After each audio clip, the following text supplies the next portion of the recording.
Look, let's move on now to The Australian. Foot on the gas. Dutton's bargaining chip to sideline Greens is the headline.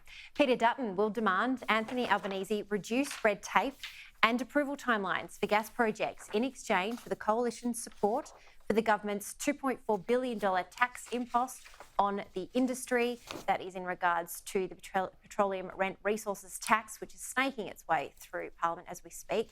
But let's take a look at how the Advertiser in Adelaide have treated this story. Heat or eat is the splash tomorrow. And I think it's going to grab a lot of eyeballs because there are warnings that power bill rises of more than $500 for families and $1,300 a year for businesses will leave struggling South Australians and those of us all around the country choosing between food or heating their homes come winter time.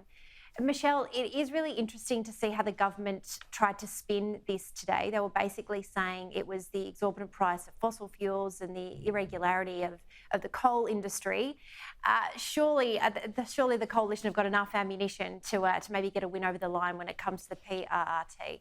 Well, look, there is a lot going on here. I do have to admire Dutton, though. He is kind of taking this bipartisan stance, which is kind of a rarity for opposition. And he is trying to get stuff done, which I'm kind of liking because normally we have this kind of like bullying behaviour and this pushing back. But instead he's saying, OK, how can we make this work? I enjoy the fact also that he's like, how can we make it work without the Greens? Because we all know when it comes to anything to do with fossil fuels, they would rather just say no to everything instead of, they won't even give an inch to kind of take a mile, if so to speak.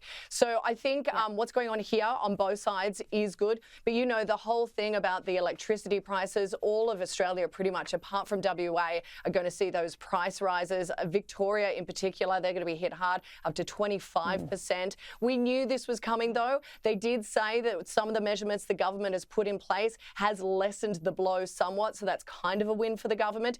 But look, I think we're just going to have to do what I've been doing and just rug up more.